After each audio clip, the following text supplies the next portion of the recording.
श्रद्धे पूज्य गुरुदेव के चरणों में कोटिश वंदना। विराजमान स्नेह से तीर्थेश श्री महाराज साहब, विदुषी महासती वृंद, उपस्थित भव्य आत्माओं, प्रभु महावीर की शासन कथा के कुछ आयाम इन शिखर दिवसों में कि पहले हम पड़ाव दर पड़ाव चल रहे थे, लेकिन समय की सीमा देखते हुए मैंने केवल महत्वपूर्ण पड़ाव की चर्चा पिछले 2 दिनों से शुरू करी। कैसे थे तीर्थंकर परमात्मा की शासन निर्माण करने की कला है।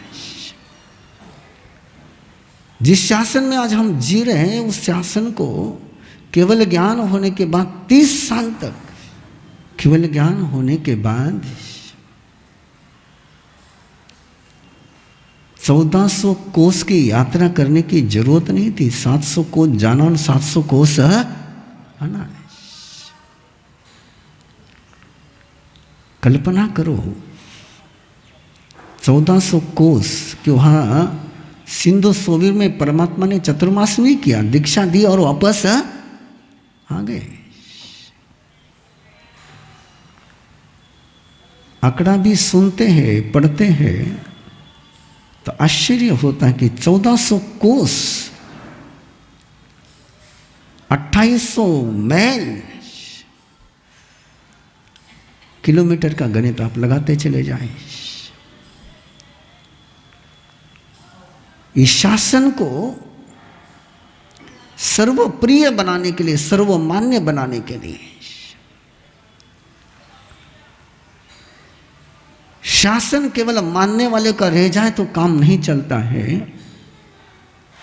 शासन सर्वमान्य होना चाहिए। हम तीर्थंकर को स्वीकार करते हैं, लेकिन दुनिया तीर्थंकर को स्वीकार करे तो मजा है।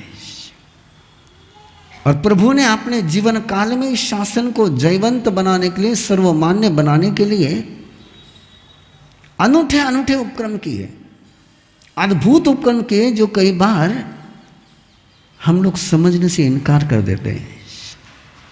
कांपिल्यपुर से विहार करके परमात्मा पुलासपुर नगर पधारे थे। और पुलासपुर नगर इसलिए पधारे थे कि वहां कोई राजा श्रेणिक नहीं था,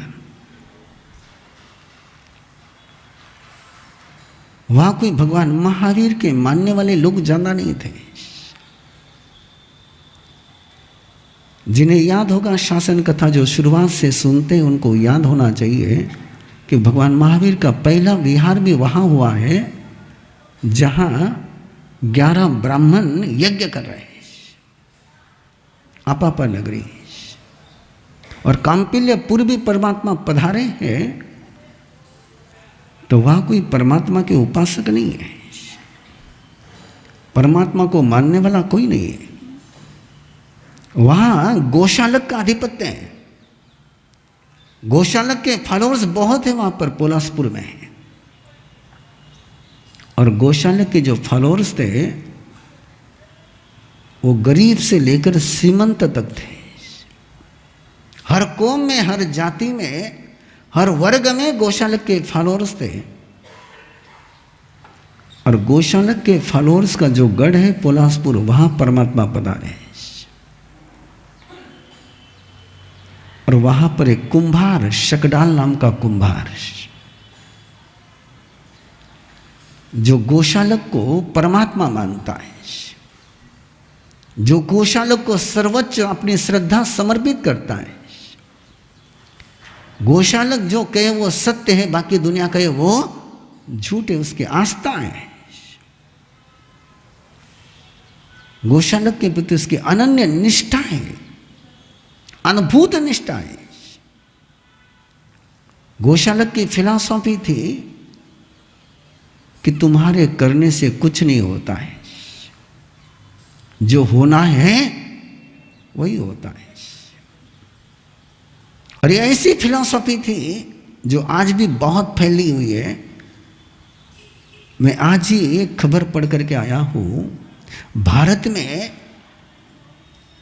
क्या होने वाला इसकी बताने की इंडस्ट्रीज 40 अरब की है। कितनी इंडस्ट्रीज, कितना बिजनेस है किसका? गौशालक का। कोई टेरो कार्ड कुछ उसमें है, और गूगल का सर्वे रिपोर्ट है, और उसमें इनका योगदान ज्यादा है।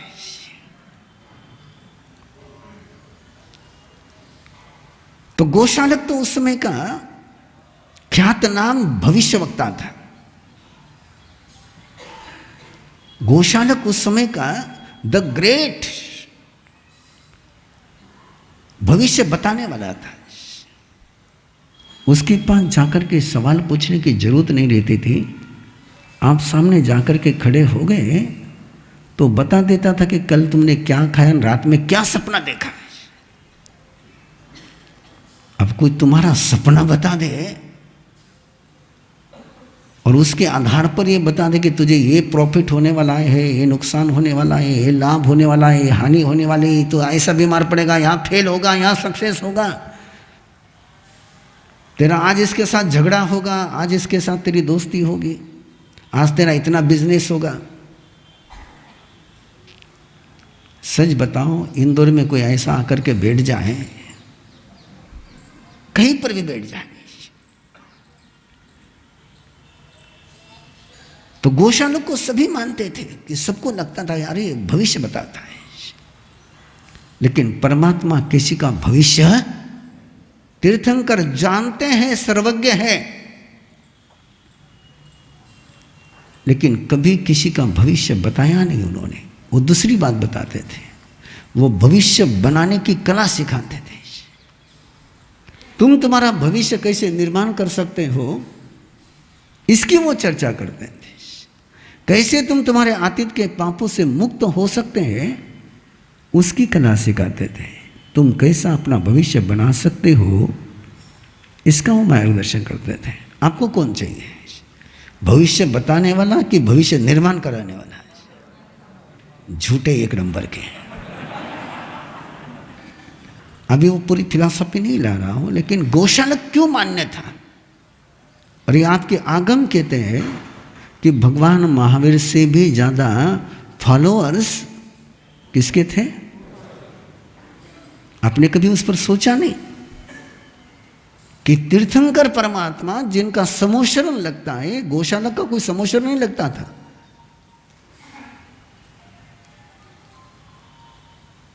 और फॉलोअर गौशालक के ज्यादा थे। और ऐसे गौशालक के फॉलोअर्स के बीच जाकर के परमात्मा काम करते थे। हम तो उन गलियों में घूमते हैं जिन गलियों में हमारे घर होते हैं। हम उस गली में पांव रखने में पसीना छूटता है जिस गली में हमारा घर नहीं है। मैं ये शासन कथा का पन्ना इसलिए तुम्हारे सामने ला रहा हूं, कितना एक पन्ना भी तुम्हारे समझ में आ गया और सारे जैनी इस पन्ने को समझ ले तो जैन धर्म विश्व धर्म बने बिना रह नहीं सकता है। परमात्मा प्रभु महावीर अपने शासन को, अपने धर्म को, अपने फिलॉसफी को सर्वमान्य बनाने के लिए क्या क्या करते हैं। केवल ज्ञान होने के बाद, केवल ज्ञान होने के बाद कौन सी कर्म की निर्जरा करनी है उनको। और वहां पोलासपुर नगरी पधारे जहां पर शकडाल जो कुंभार है वो गौशालक के श्रावक संघ का प्रमुख है, गौशालक के उपासक संघ का प्रमुख है, नेता है। उसकी गौशालक के प्रति, गौशालक के धर्म संघ के प्रति आस्था ज्वाजल्य है। और परमात्मा जानते थे कि शकडाल चेंज हो गया तो पोलासपुर चेंज हो जाएगा। ये सोच पनपना चाहिए। गुजरात की कहानी आप जानते हो, आचार्य हेमचंद्र ने इतना ही काम किया है कि शासक को चेंज किया, सिद्धराज जयसिंह को चेंज किया, कुमारपाल को जैन बना दिया जो शैव थे। सिद्धराज जयसिंह भी कौन था? शैव था। शिव का उपासक था। कुमारपाल भी शिव का पुजारी था और उसको जैन बनाया, इतना कट्टर जैन बनाया, इतना पक्का जैन बनाया कि जिसके राज्य में घोड़े भी अनछाना पानी नहीं पीते थे। इस सीमा पर पहुंचाया और इसलिए परमात्मा पोलासपुर नगरी पधारे। हर जगह जिक्र मिलता है। आप बहुत कम ऐसे जिक्र है कि जहां परमात्मा तीर्थंकर बनने के बाद किसी के आंगन में जाकर के रुके हो, किसी के दुकान में जाकर के रुके हो। ऐसे जिक्र बहुत कम मिलते हैं। ज़्यादातर आप जहाँ भी जिक्र पढ़ोगे कि भगवान महावीर पधारे और बगीचे में रुके, कहीं गुणशल चैत्य में उतरे, कहीं चंद्रावतम के वद्य में उतरे। जहाँ भी प्रभु परमात्मा कहाँ पर विराजते थे? उद्यान में, बगीचे में। लेकिन पोलासपुर में परमात्मा उद्यान होने के बावजूद उद्यान में नहीं पहुंचे। वो सीधे शद्दाल की 500 दुकानें थी। कितनी दुकानें? मिट्टी के बर्तन बनाता था। और उस समय तो जैसा आज प्लास्टिक है, आज क्या है? भले वो कैंसर कर दे, ये प्लास्टिक के बोतल का तुम पानी पीते हो, कैंसर को आमंत्रण देते हो। ये साइंस कह रहा है, तुम्हें पता ही नहीं चल रहा है कि माइक्रो प्लास्टिक के एटम उस पानी उतने रह करके उसमें घुल करके तुम्हारे पेट में पहुंचते हैं। और कल की ही रिपोर्ट है साइंस की कि इस बॉडी में बाकी वेस्टेज निकालने की क्षमता है। जो भी बॉडी में काम नहीं आता, तुमने कुछ खाया है, बॉडी के काम नहीं आता, तो बॉडी उसको निकाल देती है। लेकिन प्लास्टिक को निकालने की सिस्टम शरीर में नहीं है। वो प्लास्टिक शरीर में ही रहता है। बहुत डेंजर मामला है, लेकिन चल रहा है मामला है। और कल्पना करो तुम्हारे घर में से प्लास्टिक निकल जाए तो कितनी दिक्कतें आएगी आपको। लंबी लिस्ट है तुम्हारे पास। तुम्हारे घर में जाओगे तो प्लास्टिक, और कोई एक संत पहचान ले ले कि जिसके घर में प्लास्टिक में होगा वो घर असुस्ता करना, तो उसको तो गोदरी मिलना ही मुश्किल हो जाएगी। जैसे आज प्लास्टिक है, वैसे उस समय मिट्टी के बर्तन थे। चम्मच मिट्टी का, तवा मिट्टी का, हर चीज मिट्टी से बनती थी। 500 दुकानें थी उसकी। और परमात्मा सीधे उसके पास पहुंचे,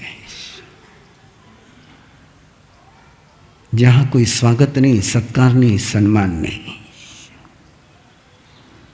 जिसके मन में भक्ति नहीं, श्रद्धा नहीं, पता है कि गोशाला का ही मानने वाला है।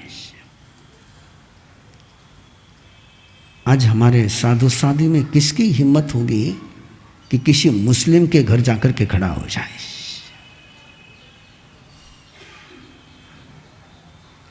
मुस्लिम तो छोड़ दो, श्रमण संघ वालों को ज्ञान गच्छ के स्थानक के सामने जाकर खड़े रहने की हिम्मत नहीं होती, और ज्ञान गच्छ वालों को श्रमण संघ के स्थानक के सामने हिम्मत नहीं होती। लेकिन परमात्मा वहां पहुंचे। मैं पन्ना इसलिए पहुंचा रहा हूं कि पन्ने को अच्छी तरह से आराम से समझना कि शगडाल के वहां पहुंचे जो स्वागत नहीं कर रहा, वेलकम नहीं कर रहा है, लेकिन आंगन में आ गया है तो कहता है शिष्टाचार, प्रोटोकॉल, बेमन का शिष्टाचार किसको कहते हैं? बेमन का, लोकाचार निभाने के लिए। और परमात्मा उससे मांगते हैं ठहरने के लिए जगह, कि तेरी यहां बहुत खुली जगह है, तू स्वीकृति दे तो मैं मेरे संग के साथ यहां रुकना चाहता हूं। अब परमात्मा किसी से रुकने की जगह मांगे तो मन हो या नहीं हो, ना कहने की हिम्मत तो नहीं होती है। बोले विराजो, श्रद्धा नहीं है, भक्ति नहीं है, आस्था नहीं है, प्रेम नहीं है। आपका तर्क होता है कि किसी की भक्ति हो तो लेना चाहिए, भक्ति नहीं हो तो लेना, सामने वाला प्यार से दे तो लेना चाहिए, प्यार नहीं हो तो लेना नहीं चाहिए। तुम्हारी सारी धारणाओं को चुनौती देते हुए भगवान महावीर तुम्हारे सामने खड़े हैं।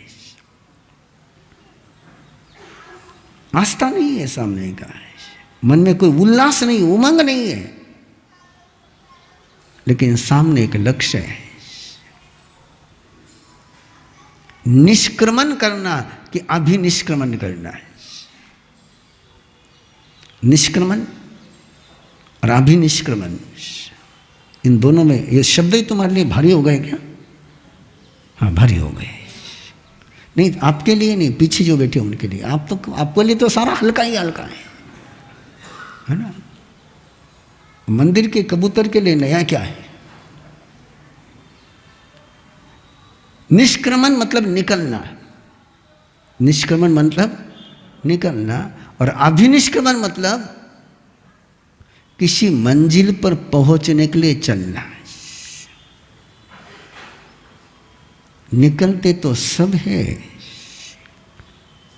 लेकिन मंजिल के लिए उठने वाले कदम कितने होते हैं वो जरूर देखना होता है। तो अभिनिष्क्रमण लक्ष्य था वहां पर कि शकडाल को चेंज करना है, शकडाल को बदलना है, परिवर्तन लाना है, उसकी सोच में, उसके जीवन में, उसकी मान्यताओं में, उसकी आस्थाओं में परिवर्तन लाना है। और किसी नियतिवादी को पुरुषार्थवादी बनाना, जिसकी पक्की धारणा है आप में से भी 99%